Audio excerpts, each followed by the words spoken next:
அன்பான விஜய் டிவி நேயர்களுக்கு வணக்கம். விஞ்ஞான ரீதியில் விஞ்ஞானம் எவ்வளவோ முன்னுக்கு வந்திருக்கு. கம்ப்யூட்டர், சாஃப்ட்வேர் இந்த மாதிரி இருக்கும்போது விஞ்ஞான ரீதியில் விஞ்ஞானத்தை வச்சு நான் கண்டுபிடிச்ச ஜாதகத்தை உங்களுக்கு 100% நன்மையை சொல்ல முடியும்ட்டு ஆணித்தரமாக சொல்லி வந்திருக்காரு திரு விபின் பாரதி அவர்களை நம்ம சந்திப்போமா?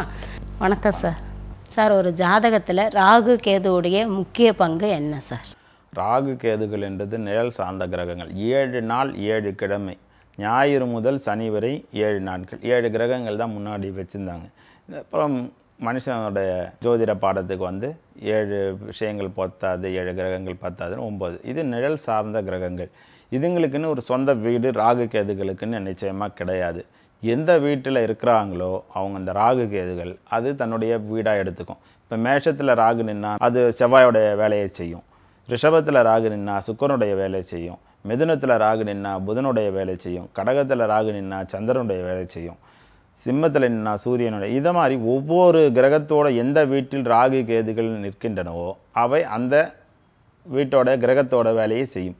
அதே போல் எல்லாமே ராகுவும் கேதும் 180 டிகிரி பாகையில் நேருக்கு நேர்கோட்டில் சந்திக்குது. அது மட்டும் இல்லாமல் எல்லாமே வலப்பக்கமாக சுற்றினா அவங்க மட்டும் இடப்பக்கமாக சுற்றிக்கிட்டு வருவாங்க. மேஷத்தில் இருந்தாங்கன்னா 1.5 வருஷம் கழிச்சு மிதுனத்துக்கு வர மாட்டாங்க, ரிஷபத்துக்கு வருவாங்க.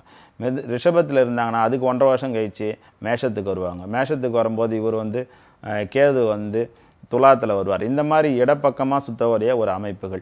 அதே போல் இவர்கள் ராகு கேது எல்லா ஜோதிட புத்தகங்கள்லையும் சொல்லியிருக்காங்க. 3, 6, 10, 11 ராகு கேது இருந்தால் ஜெயம் என்று. 3, 6 ராகு கேதுகள் இருந்தால் நிச்சயமாக நல்ல பலன்களை அளிக்காது. நிச்சயமான உண்மை.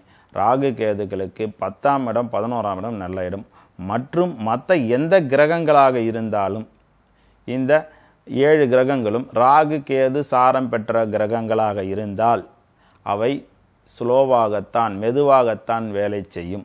ஒருவருக்கு சுக்கிர தசையாக இருந்தாலும் கூட ஒரு ரிஷப லக்னமாக இருந்து அவருக்கு சுக்கிர தசை நடப்பதாக இருந்தாலும் கூட அந்த சுக்கிரன் ராகு காலில் நின்று விட்டால் மெதுவாகத்தான் தசை நகர்த்தும். ஒருவர் கும்ப லக்னமாக இருந்தாலும் கூட அவருக்கு சுக்கிர தசை நடப்பதாக இருந்தால் அந்த சுக்கிரன் ராகு சாரத்தில் ஏறி நின்றால் அவர் மெதுவாகத்தான் தசையை நகர்த்துவார். இதே மாதிரி இந்த ராகு கேதுகளுடைய சாரத்தில் வாங்கின கிரகங்கள் பாவ கிரகங்களாகி அவர்கள் தன்னுடைய வேலையை மெதுவாகத்தான் செய்வார்கள். இந்த ராகு கேதுகள் இந்த ஜோதிடத்தில் முக்கிய பங்கு வகிக்கின்றன. இது 11ஆம் இடத்தில் இருந்தால் மட்டும் ராகு கேதுகள் 11ஆம் இடத்தில் நின்று ஒரு தசாநாதனை வழிநடத்தி செல்வதாக இருந்தால் அந்த தசை நன்றாக இருக்கும். மற்ற இடங்களில் ராகு கேதுகள் நின்றால் மெதுவாகத்தான் நடக்கும். எனக்கு என்னங்க எனக்கு மிதுன லக்னம், எனக்கு சந்திர தசை நடக்குது, ஏன் எனக்கு லெம்போ ஸ்லோவாக இருக்குதுன்னா அந்த சந்திரன் ராகு சாரம் ஏறி இருந்தால் மெதுவாகத்தான் வேலை செய்யும். முதற் பாதியில் கொடுக்காமல் பிற்பாதியில் கொடுக்க ஆரம்பிக்கிவிடும். அப்போது என்னங்க தசை நல்லா நடக்கும். அப்போது தான் அந்த திசாநாதனுக்குண்டான இரத்தின கற்களை முறையாக செய்து துணை கிரகம் பார்த்து அணிந்தால் நிச்சயமாக வெற்றி அடையலாம். ராகு கேதுகள் ஜாதகத்தில் மிக முக்கிய பங்கு வகிக்கின்றன. எல்லா கிரகமும் ராகு சாரத்தில் கேது சாரத்தில் நின்று விட்டால் அவர்கள் மிகவும் சோம்பேறித்தனமாகத்தான் செயல்படுவார்கள் என்பது நிச்சயம். சார், ஒரு ஜாதகத்திலின் சுப கிரகங்களின் தசை நல்ல தசையா, பாவ கிரகங்களின் தசை நல்ல தசையா, அது நீங்கள் துணை கிரகத்தை வச்சு எப்படி பார்த்து சொல்கிறீங்க?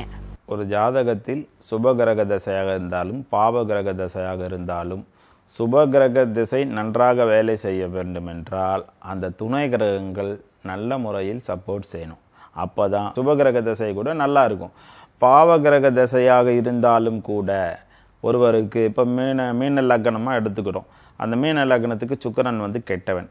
அந்த மீன லக்னத்துக்கு சுக்கிரன் கெட்டவனாச்சே, இவன் கெட்டவன், ரொம்ப மோசமானவன், இவன் எப்படி இந்த மீன லக்னத்துக்கு சுக்கிர தசை வேலை செய்யணும்?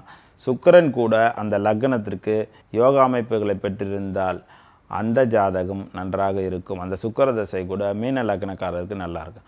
ஆக மொத்தம் தசை நல்ல தசையா அசுப தசையா கெட்ட தசையா என்று நிர்ணயிப்பது துணை கிரகங்களை.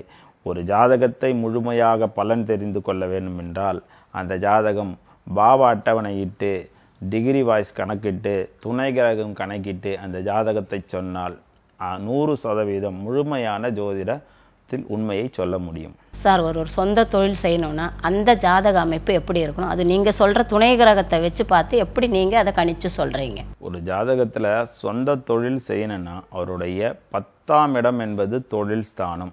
10ஆம் இடத்தின் அதிபதி, அதோட நட்சத்திரம், துணை கிரகம், இந்த அமைப்புகள் நன்றாக இருந்தால் மட்டுமே சுய தொழில் செய்ய முடியும்.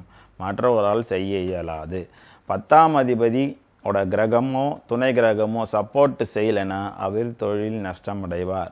அப்போது நாம் என்ன செய்ய வேண்டும்? 10ஆம் அதிபதியோட கிரகத்தோட ரத்தின கற்களை முறையாக செய்து அணிந்தால் நிச்சயமாக தொழிலில் வெற்றி பெறலாம். சுய தொழில் செய்ய வேண்டும் என்றால் நம்ம முன்னெச்சரிக்கையாக வாழ்க்கையில் சில விஷயங்களை கற்றுக்கணும். தொழில் ஸ்தானம் சரி இல்லையா, 10ஆம் அதிபதியோட கல் போடு. நோய் வருதுங்களா, 6ஆம் அதிபதியோட கல் போடுங்க. திருமணம் ஆகவில்லையா, 7ஆம் அதிபதியோட கல் போடுங்க. அது எந்த அளவு போட வேண்டும், எப்படி செய்ய வேண்டும், எந்த கடையில் வாங்க வேண்டும், எந்த அமைப்புகள் செய்ய வேண்டும் அப்படின்னு இருக்குது. அதையெல்லாம் பார்க்காம நம்மளும் செஞ்சு போட்டுக்கணும். இப்போ 3ஆம் தேதி பிறந்தவர் 6ஆம் எண்ணில் போய் கடையில் வந்து கல் வாங்குவார். அது ஒர்க் அவுட் ஆகும். 6ஆம் தேதி போய் கல் வாங்குவார். அந்த எண் கூட்டுத்தொகை அதெல்லாம் பார்க்குறதில்ல. அந்த ரத்தினங்களில் நீரோட்டம் உள்ள கல்லான்னு பார்க்கறதில்ல. ஏதோ சொன்னாங்க செஞ்சோம் போட்டோன்னா வேலை செய்யாது. முறையாக செய்து அது சரியான அளவு ரத்தின கற்களை அணிந்தால் நிச்சயமாக பலன் கிட்டும். ஜாதகம் எண்கணிதம் பார்த்து உங்களுக்கான அதிர்ஷ்ட நிறம், உங்களுக்கான அதிர்ஷ்ட ரத்தினக்கல் அணிவதன் மூலம் வாழ்வில் வெற்றி பெற செய்கிறார் விஞ்ஞான ஜோதிடர் விவின் பாரதி அவர்கள். கோயம்புத்தூர் விஜயம். பிப்ரவரி மாதம் 13ஆம் தேதி ஞாயிற்றுக்கிழமை. இடம் ஹோட்டல் பார்க்கின், கீதா ஹால் ரோட், ரயில் நிலையம் எதிரில், கோவை. விஞ்ஞான ஜோதிடர் திரு விவின் பாரதி அவர்கள் பெங்களூர் விஜயம். மார்ச் மாதம் 6ஆம் தேதி ஞாயிற்றுக்கிழமை. இடம் hotel Hoysala, near Kino talkies, Bangalore. Phone 08023464300. Mobile 94445533, 9444424242, 9